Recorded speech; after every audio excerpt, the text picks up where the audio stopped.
چند دنوں قبل ایک اندوہناک اور زہرہ گداز خبر سننے کو ملی کہ غیر قانونی طور پر بیرون ملک سفر کرنے والے مسافروں کی کشتی کو سمندر کی بلاخیز موجوں نے ہڑپ کر لیا اور تمام کے تمام مسافر ڈوب کر مر گئے۔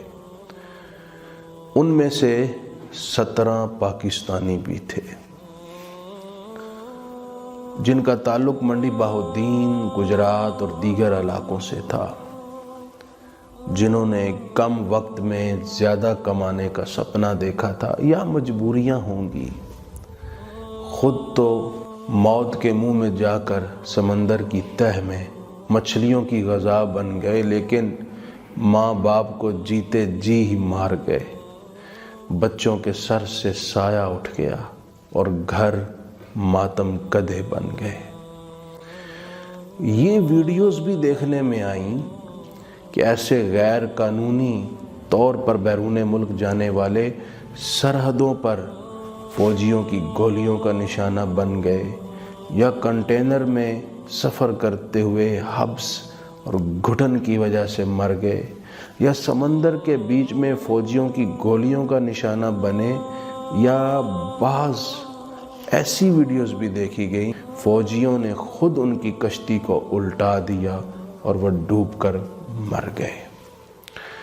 آخر نوجوان ساتھی اتنے خوفناک راہ کا انتخاب کر کیسے لیتے ہیں؟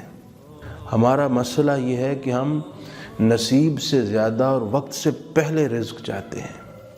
ہم نے تعلیم کا مقصد شعور نہیں، ذریعہ رزق بنا لیا ہے۔ قناعت کا تو ہمارے ہاں تصور ہی ختم ہو گیا ہے۔ بس مادہ پرستی اور دولت کی ہوس نے ہمیں اندھا کر دیا ہے، اور نتائج آپ کے سامنے ہیں۔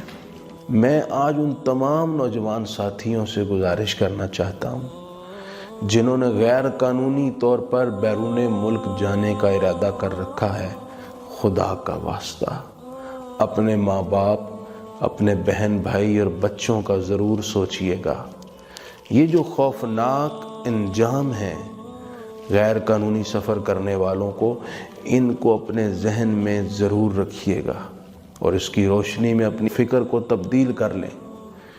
میرا یقین ہے کہ محنت کرنے والے کے لیے ہر جگہ رزق ہے۔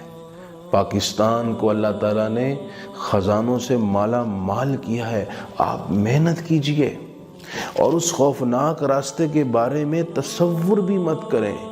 قرآن کہتا ہے وَلَا تُلْقُوا بِأَيْدِيكُمْ إِلَى التَّهْلُكَةِ کہ تم اپنے آپ کو ہلاکت میں مت ڈالو۔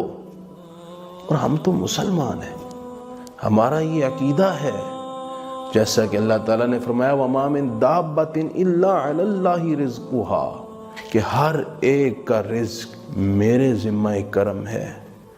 تو ہمیں اپنے ملک میں رہ کر محنت کرنی چاہیے، اور میں حکومت وقت سے مطالبہ کرتا ہوں کہ ان ایجنٹس کے خلاف سخت ترین کارروائی کی جائے جو چند لاکھ روپے کے عوض گھروں کو ماتم کدے بنا رہے ہیں، جو زندگیاں تباہ و برباد کر دیتے ہیں اور انسانی جانوں کے ساتھ پیسے کے لیے کھیلتے ہیں۔ میرے بھائیوں، محنت کیجئے، محنت میں رزق بھی ہے، عظمت بھی ہے اور عزت بھی ہے، اور ایسے خوفناک راستے کے بارے میں کبھی تصور بھی نہ کیجیے گا۔